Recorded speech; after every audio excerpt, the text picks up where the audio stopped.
A 747 cargo flight takes off from Amsterdam. It climbs over the densely populated city. Suddenly, a powerful jolt rocks the aircraft. Tank brake, pull up. 8 minutes later, the jumbo plows into a crowded apartment block. How did a routine flight turn into Holland's worst air crash? Now, using advanced computer simulations, we reveal what really downed El Al Flight 1862. Disasters don't just happen. They're a chain of critical events. Unravel the clues and count down those final seconds from disaster.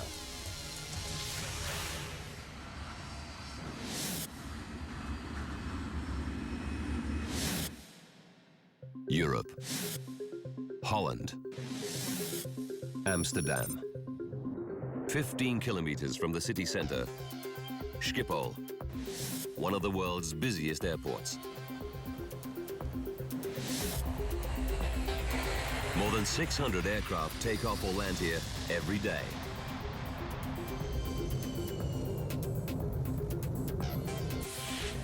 Sunday, October 4th, 1992, 2:40 p.m.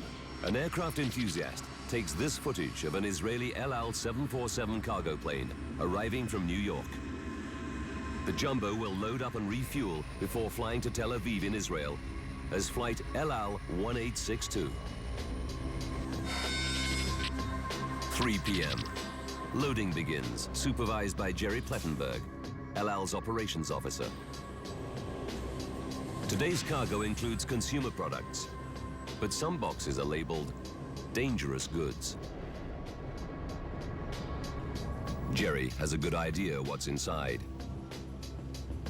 On El Al cargo flights, he's seen a huge range of military hardware. I see helicopters, radar equipment, aircraft wings, missiles, jet engines for F-16 and F-15s. All these weapons supply the Israeli military, which is locked in a 45-year-old conflict with Palestinian militants. The ongoing crisis makes El Al a top target for Arab terrorists. 7 years ago, gunmen opened fire on El Al check-in queues in Rome and Vienna, killing 19 people. The airline stays on permanent alert for more attacks. Armed security guards keep a close watch on all its planes and personnel. And before loading, all freight passes through a pressure chamber to detonate any bombs planted by terrorists. 5:20 p.m. Flight 1862 has passed security checks. Now the crew arrive for their pre-flight inspection. Looking pretty good. The 747 is 13 years old, but it still has at least 5 years of useful service before retirement. It'll do us for another few. 59-year-old Captain Yitzhak Fuchs is in command. Like many El Al pilots, Fuchs is a combat-hardened veteran of the Israeli Air Force.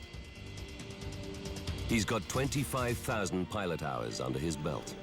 Flying alongside Fuchs, are flight engineer Gedalia Sophia and co-pilot Arnon Ohad, the rookie of the crew.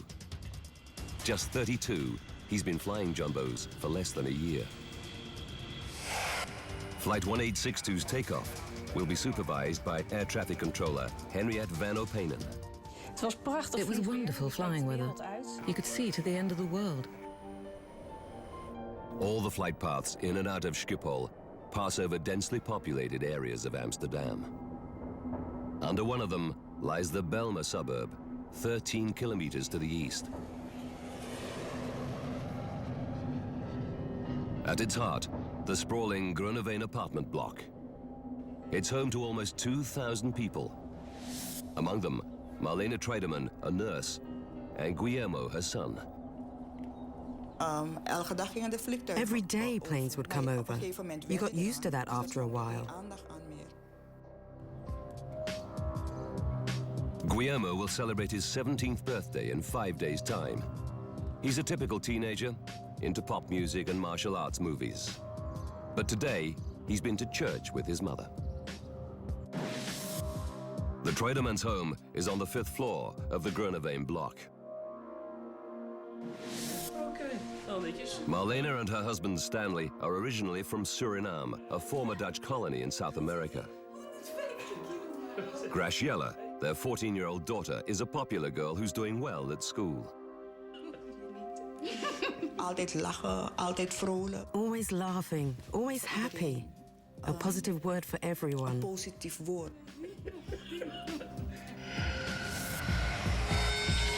6 p.m. On runway 1 at Schiphol, Roger, Captain standing Fuchs by. powers up the 747's 4 Pratt & Whitney engines. LL-1862, ready for taxi.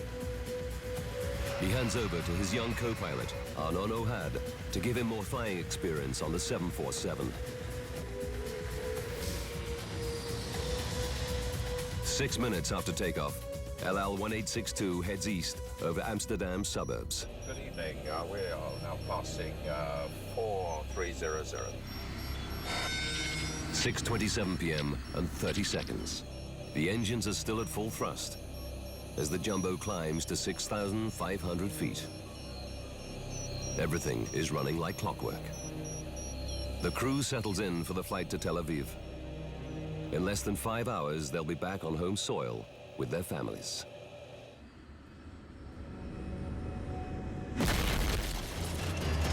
Suddenly, a terrifying jolt rocks the plane. It starts to lose altitude and rolls violently to the right. Veteran pilot Captain Fuchs grabs the controls. I've got up. He battles to stabilize the jumbo. If he fails, the aircraft will spiral out of control. LL-1862, Mayday, Mayday, we have an emergency. After 30 seconds, Captain Fuchs manages to wrestle the jumbo back to steady flight. Flight engineer Sophia desperately scans his control panels to try to find out what's wrong. Seconds later, another crisis. The instruments reveal that both engines on the right wing are out of action, Fire on engine and number one of 3. them Fire is on fire. Engine number 3. Mayday, Mayday, Mayday. It's a pilot's nightmare. Captain Fuchs must get back to Schiphol for an emergency landing. Fast. He tells co-pilot Ohad he needs the airport's longest runway. We request 27 for landing. Air traffic control clears the jumbo for the journey back to Schiphol. In that case, heading 360. 360 the heading. Roger. The return route to runway 27 will take the jumbo over the Bijlmer suburb where the Troiderman family lives. They and thousands of others in the crippled jet's flight path are completely unaware of the drama unfolding above them. Sink rate, pull up.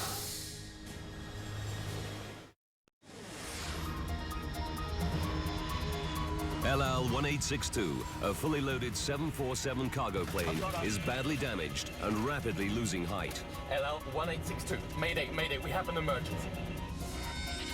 6:30 p.m. Fire crews race into position at Schiphol Airport, where the jumbo is due to arrive in less than 10 minutes.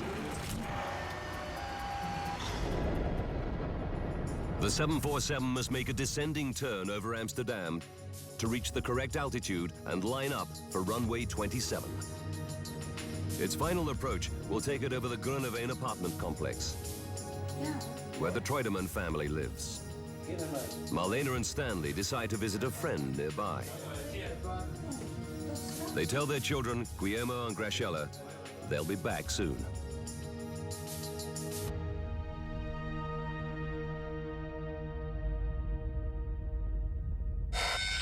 (6:33 p.m. and 35 seconds). Descend to 2,000 feet. Air traffic controller Henk ter Brakke clears the stricken jumbo to land at runway 27. Okay, you have around 13 miles to go to touchdown. Speed is all yours. The 747 is 2 minutes from the Bijlmer suburb. Marlene and Stanley are halfway to their friend's apartment. It was very relaxed outside. You could hear the children playing. You could see the people on the walkways.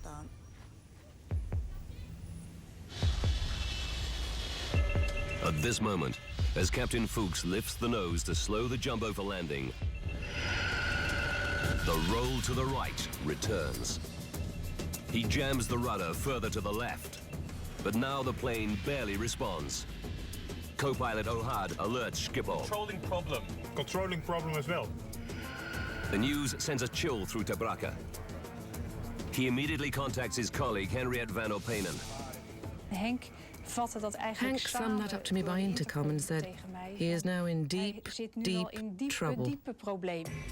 90 seconds later, Fuchs still battles to control the roll, but it's getting worse. And now, the Jumbo is losing height fast. It's just seconds from the Bijlmer suburb. Here, unaware of the looming danger, Marlena and Stanley near their friend's apartment. Teenagers Guillermo and Graciela relax at home. 4 floors up, at the other end of the Groeneveen block, 31-year-old Andre Bos hears the approaching rumble of jet engines.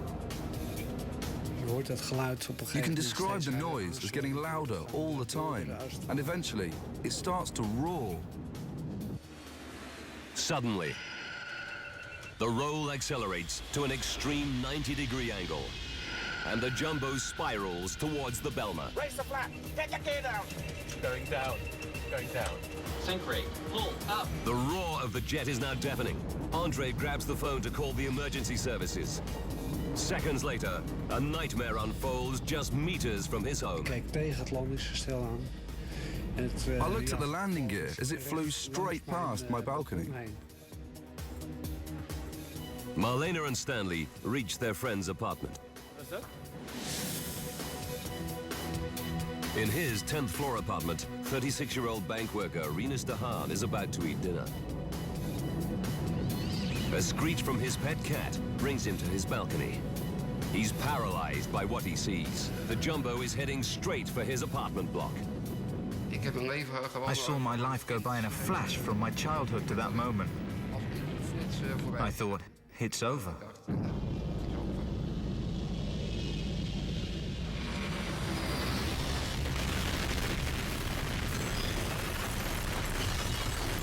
.35 p.m. and 42 seconds. El Al 1862 smashes into the 6th floor of the 11-story apartment block.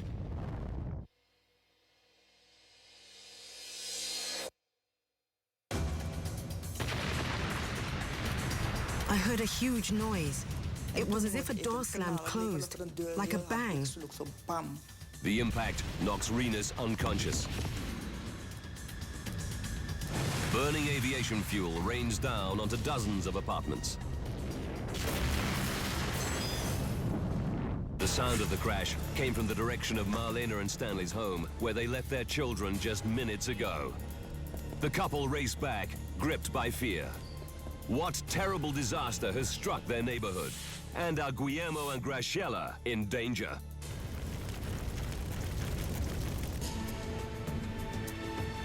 El Al 1862, a 747 freighter laden with cargo, smashes into the 6th floor of an apartment block in Amsterdam.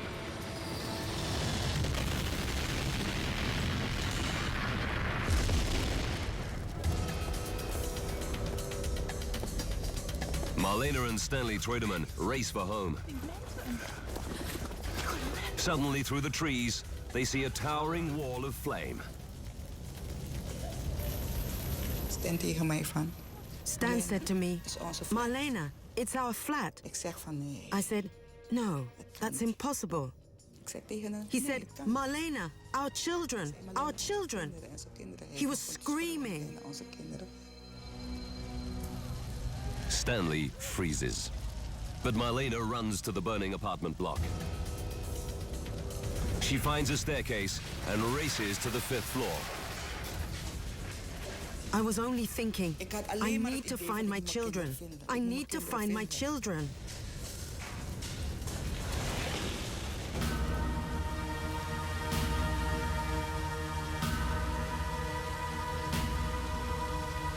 At the exact point where her home used to be, she's facing an abyss. A burning hole. I couldn't believe that my house was gone.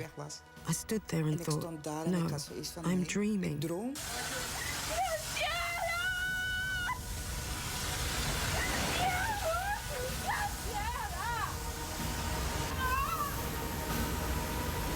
It suddenly occurs to Marlena that her children, 16-year-old Guillermo and 14-year-old Graciela, may have heard the plane coming and escaped. She starts a frantic search for them.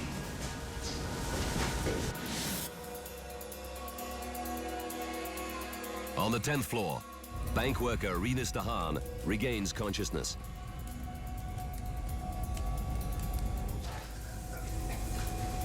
He staggers to his front door. To his horror, it won't budge. Shockwaves from the crash have shifted the frame and jammed the door shut. Rinus realizes he survived the crash, but now he could burn to death. There's no way out. Not even his cat can jump from the 10th floor. I thought, this is the end. I thought if I come out, it'll be a miracle. Andre Bos's apartment, 200 meters away, escaped the impact. Now he rushes to the crash site to see if he can help. What you see is the enormous heart of the fire. You see flames come out of every house. Andre knows there could be hundreds trapped or injured, and many could die before firefighters arrive. With no thought for his own safety, he smashes open doors which are jammed or locked. Entering some apartments would be suicide. There are too many flames. But in others, he rescues people who've been overcome by smoke. Stunned local people rush to the scene. Marlena Treudemann desperately questions everyone near the crash site. Have they seen her two children, Guillermo and Graciela?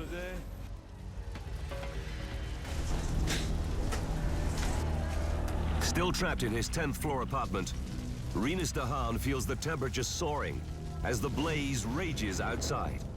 At that moment, it was 58 degrees Celsius already in my house.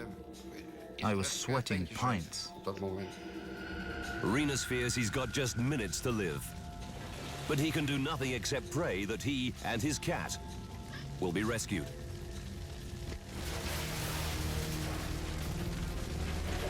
Just when he thinks he's about to pass out, neighbors break in. They rush him from the inferno in the nick of time.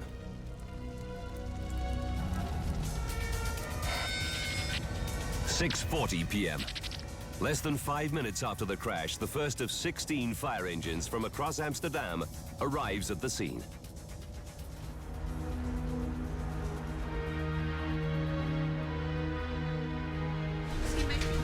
"50 minutes after the crash, Marlena still searches for her children.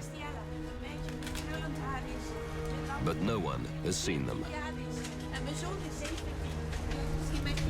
The terrible truth starts to sink in. She said goodbye to Guillermo and Graciela less than an hour ago and promised to be back soon. Now, all hope of seeing them alive again is fading. At that moment, I felt as if I was dead myself. I felt as if I had died inside. Why did this have to happen? Why did my children have to go?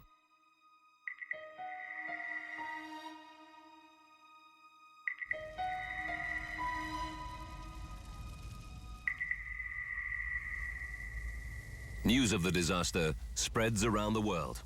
As many as 200 may be dead tonight after the worst air disaster ever in the Netherlands. Dawn reveals a gaping hole in the building. The crash destroys 31 apartments on 11 floors. The official death toll is 43, including Captain Fuchs and his crew.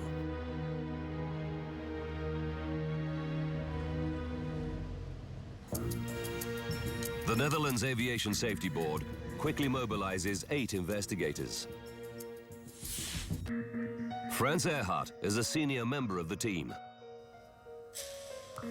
He's a former fighter pilot with 20 years' experience as an air accident investigator. But now, he's facing his worst nightmare. Je hoopt het van niet. You hope it'll never happen, but then it does happen. A large plane in the middle of a residential area with many victims. What triggered Holland's worst air disaster?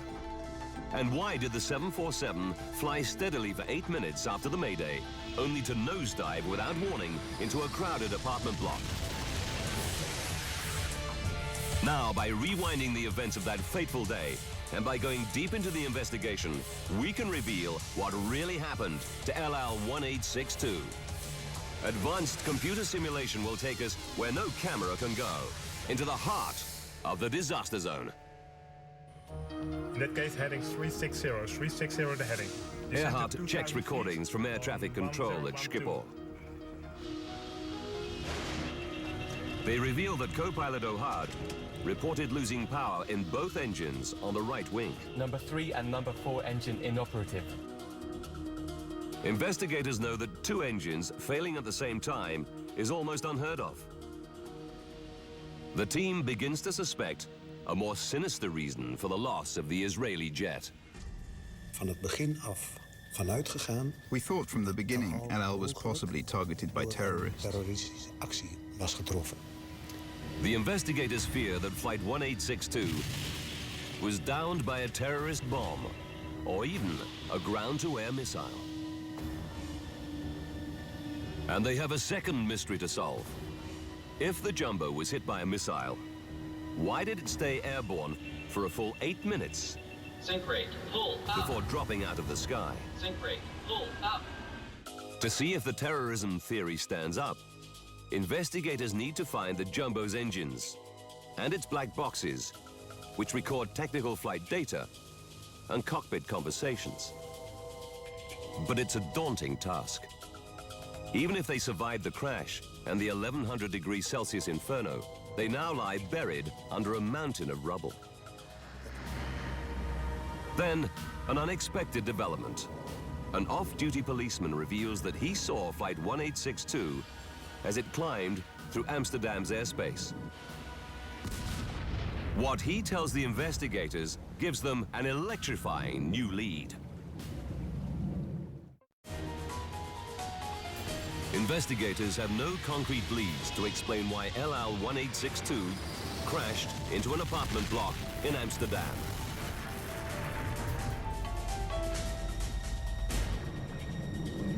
Then, Jan Kaspers, a detective with the Amsterdam police, tells them an extraordinary story. On the evening of the disaster, he and an old friend were enjoying a yacht trip on Gooimeer Lake, 10 kilometers east of Amsterdam. Their boat was moored right beneath LL1862's flight path from Schiphol Airport. At 6:27 p.m., they're preparing dinner. Suddenly, they hear a loud bang. Wat was dat? Gasexplosie. Kaspers rushes onto the deck. In the sky, he sees a 747. Beneath it, 2 objects are falling away. At first, I thought they were parachutes. And just as they were above the treetops, I realized that they might be airplane engines. It's a startling revelation. Air crash investigator Franz Erhardt immediately orders a team of divers to search Gooimeer Lake. Recovering the engines could solve the mystery.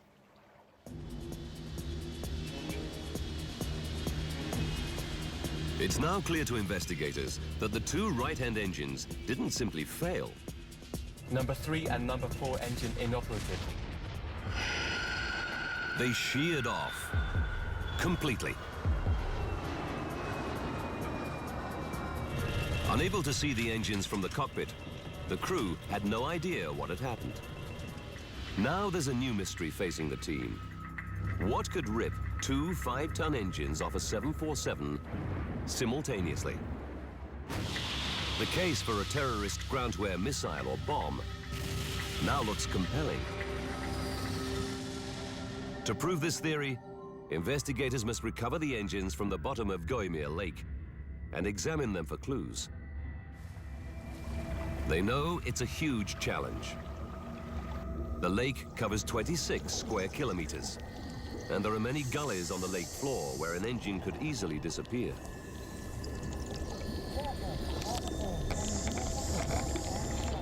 But against all the odds, after just a few hours of searching, a diver gets a lucky break. He spots a massive chunk of aircraft debris. The team quickly identifies it as the outer engine from the 747's right wing. And there's another key find on land near the lake. Pieces from a 10-meter stretch of the same wing's leading edge. It's the team's first chance to find out why the engines fell off. If a terrorist attack was responsible, evidence of the explosion could still survive. They rush the wreckage to their labs. Scientists swab the engine and the chunks of wing for traces of the chemicals used in explosives. They examine the metal surfaces for the telltale micro-pitting caused by blast fragments. It takes 2 days. The analysis draws a complete blank. Investigators can find no evidence of an explosion, nor any other clue to why the engine broke away. It's a dead end. Now the investigators' only chance to solve the mystery is to find the 747's inner engine in the hope that it holds the key, or to locate one of the plane's black box flight recorders at the crash site. The Dutch Navy joins the search for the inner engine. It deploys 2 specialized salvage vessels, sonar, and more divers. But after 2 more days, they find nothing. The investigators are worried. With every passing hour, crucial evidence is slipping away. Het water zal echt corrosie. The water would start corroding the parts, and because of that, we were keen to find it as soon as possible. De motor terug te vinden. The news is equally bleak at the crash site. Search teams can find no trace of either of the 747's critical black boxes. To make things worse, there's another setback. Within 24 hours of the crash, the mayor of Amsterdam ordered diggers and bulldozers to clear the site. He's under huge public pressure to recover bodies as quickly as possible. Earhart and his team are powerless. Their only option is to follow the debris to its new home, an Amsterdam garbage dump. Op de vuilnisbelt te gaan graven. We ended up digging at the rubbish dump for the parts we needed, in amongst household waste. It seems a hopeless task. Then, after 3 days, Earhart is in his Amsterdam office Met Frans. when he gets a call. Je hebt een recorder It's good news. One of his team has found the 747's flight data recorder. We waren dolblij. We were very happy. At last we could take a step forward in our investigation. This black box records all the aircraft's critical technical data. It could prove the breakthrough they so desperately need. But when they open it, it's a terrible letdown. The tape inside is broken in 4 places. And data from the plane's critical final 2.5 minutes is indecipherable. They send the recorder to specialists in Washington, D.C. and the USA. It's a long shot, but it's their only hope. 11 days after the crash, the investigation team is at rock bottom. 2 major leads, recovering one of the engines and the black box, have proved fruitless. And the public is clamoring for answers. Druk vanuit de media en druk The pressure from the media and the public was unreal for us. I think in all my career, I've never had to work under such pressure. Druk op ons werd uitgeoefend. But just as investigators are beginning to despair, they hit the jackpot. A diver finds the inner engine, half buried by mud. It's still attached to the mounting that fixed it to the wing.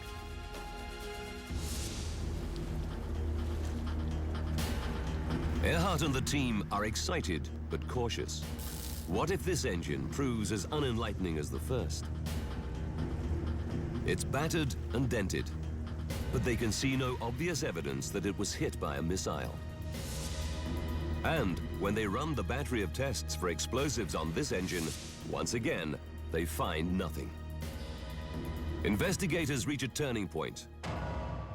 They rule out a terrorist attack as the cause of the disaster. In fact, they can find nothing wrong with the engine itself.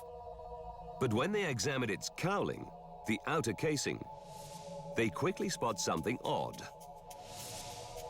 A dent, and on it, smears of black paint. Where did it come from? They send the paint for analysis. But they must still find out why the inner engine broke away in the first place. Since the engine was still fixed to its mounting, the separation must have occurred at the point where it was fixed to the wing. The team studies the 747's engine attachment system. 4 fittings hold the engines to the wing. At the heart of each is a 14-centimeter long hollow steel bolt called a fuse pin. The fuse pins are strong enough to take the load of a 5-ton jet engine at full thrust. But in some circumstances, they're actually designed to fail.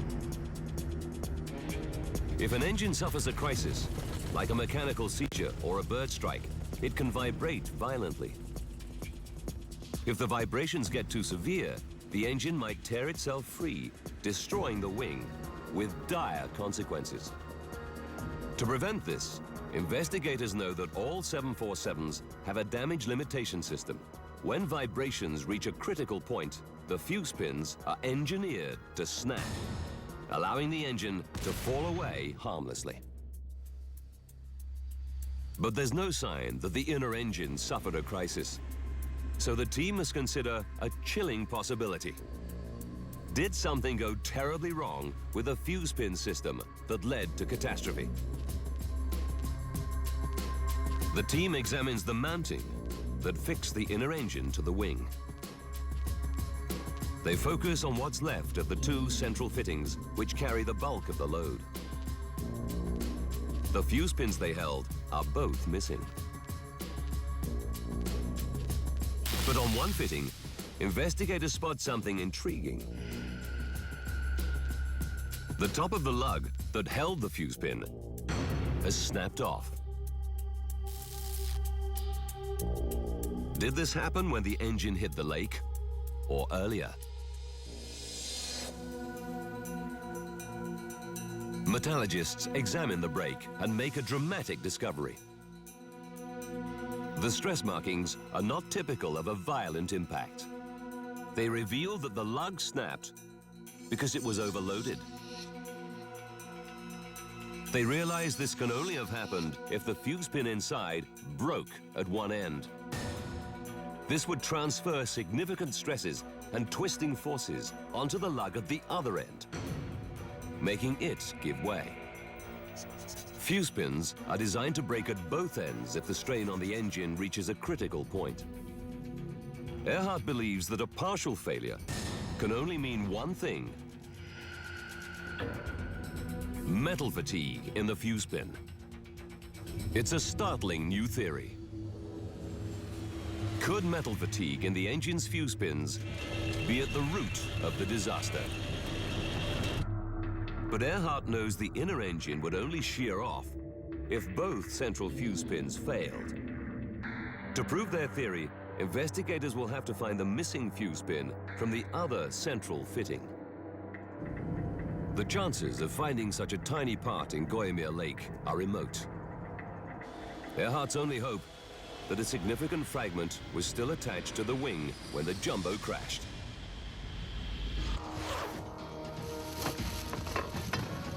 He deploys more than 20 workers to search the garbage dump where crashed debris now lies. No one holds out much hope. The missing fuse pin was only 14 centimeters long and may have shattered on impact. Het zoeken naar de essentiële onderdelen van Looking for the essential parts of the wing mounting was like looking for a needle in a haystack.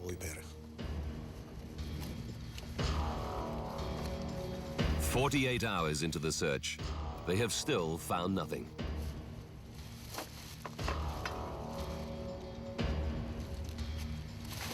Then, on day 3, one of the teams spots a piece of metal half hidden by garbage.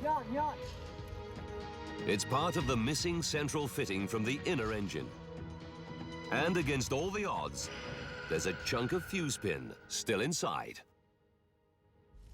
Investigators know it may be their last chance to solve the mystery behind the disaster.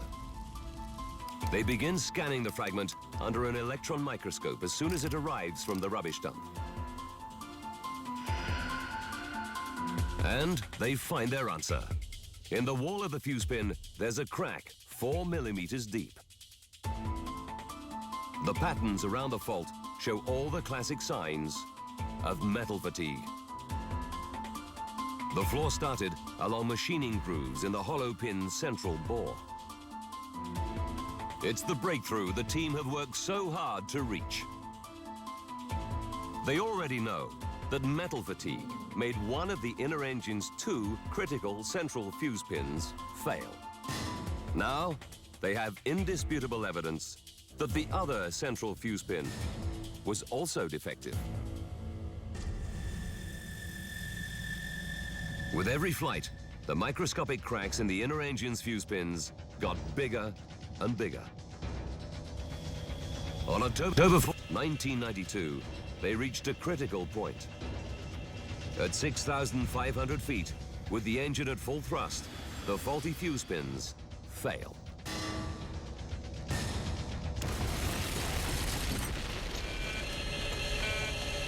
But the investigation team still has to explain why the 747's outer engine came off as well. It's almost inconceivable that 2 sets of fuse pins could fail at the same time. Then they receive the test results on paint smears found on the inner engine's cowling. The smears are an exact match for the paint used on the central fan blade spinner of the outer engine. They realize there's only one possible explanation. The inner engine was at full thrust as the plane climbs. So when it shears off, it doesn't fall harmlessly away. It shoots forward. A split second later, it falls back, and by sheer chance, strikes the outer engine, smashing it off the wing. The impact also rips away a 10-meter stretch of the wing's leading edge. Investigators now know that a freak accident caused 2 engines to fall off Flight 1862. Mayday, mayday.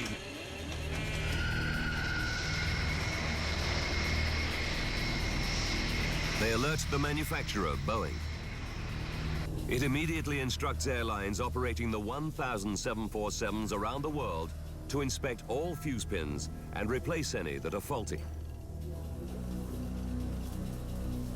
But the traumatized residents of the Bijlmer are desperate for the answer to another major mystery. Why the plane crashed? A 747 should be perfectly capable of flying on 2 engines. So what made Flight 1862 suddenly nosedive just minutes from an emergency landing at Schiphol Airport? Raise the flap! Get the gear down! Investigators study the section of wing recovered from Gooimeer Lake. It's clear this damage would have reduced the plane's lift. They also realize that key flight controls lost hydraulic power when the engines broke away. But if this damage was severe enough to down the plane, how did Captain Fuchs keep it flying steadily for another 8 minutes? It's a paradox. Then, 18 days after the crash, the team gets some good news. Experts in the USA have retrieved the information from the damaged flight data recorder. The technical readings it contains prove to be the final piece of the puzzle. They reveal in chilling detail what finally downed Flight 1862.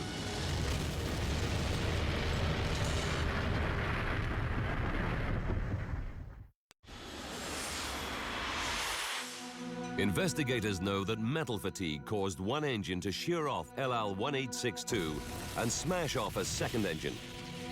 The incident also destroyed a section of the right wing's leading edge and disabled key controls. Mayday, Mayday, we have an emergency. But the damage was clearly not severe enough to down the plane immediately. Why did it suddenly spiral out of control a full 8 minutes after the Mayday call?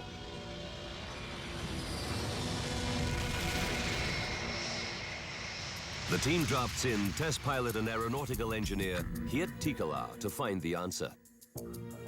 He analyzes thousands of technical readings from the 747's flight data recorder. After 8 months of hard work, Tikelaar has a dramatic new insight into what happened to Flight 1862. For the first time, he's able to explain the complex relationship between the loss of the engines, the mangled wing, and the damaged controls. Although the crippled plane could still fly, a crash was inevitable as soon as it tried to land. De crew had geen keuze. The crew didn't have a choice. They could do nothing else. They were doomed to crash. The flight data analysis finally reveals why LL-1862 nosedived without warning after pilots kept the jet airborne for a full 8 minutes. And how hundreds of people on the ground were left seconds from disaster. 8 minutes to disaster. Defective fuse pins holding the inner engine to the wing snap, causing the plane to lose not one, but 2 engines. This catastrophe also damages a 10-meter stretch of the wing's leading edge, causing a major disruption of airflow over it.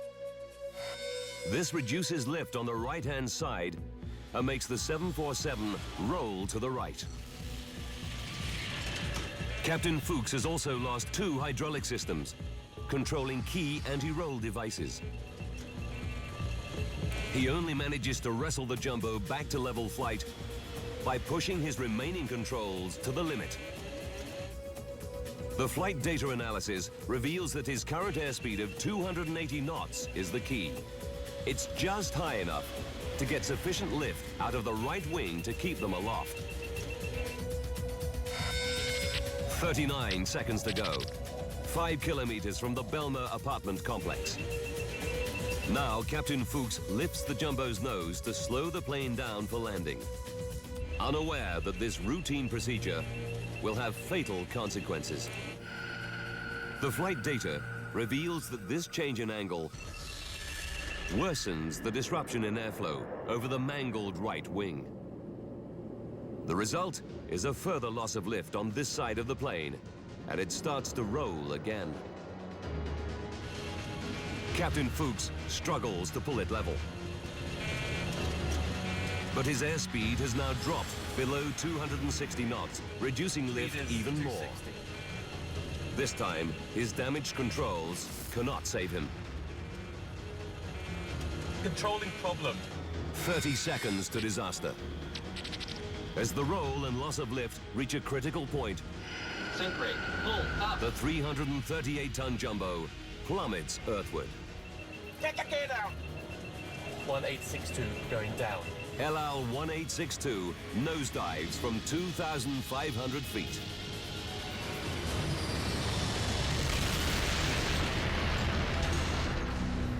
Microscopic faults in 2 14-centimeter long components lead to the death of 43 people.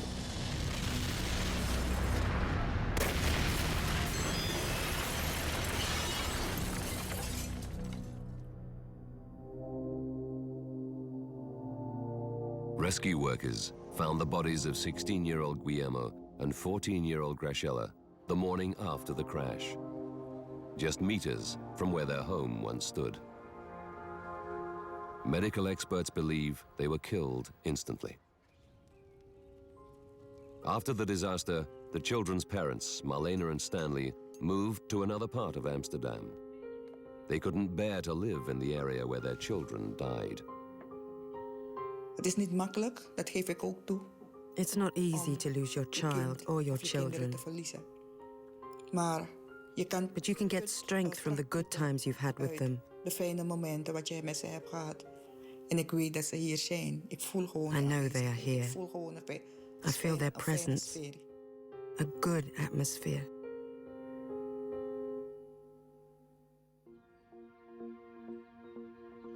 The apartments in the crash zone were demolished, but their foundations remain. Nearby is a permanent memorial to the victims.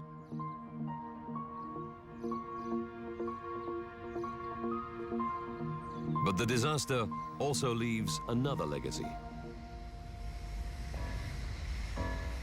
Boeing goes on to strengthen all 747 engine-to-wing attachments, including fuse pins. It also rolls out a more stringent inspection regime with new ultrasound testing to detect metal fatigue. The changes brought about by the Schiphol crash make every 747 flying today a safer aircraft.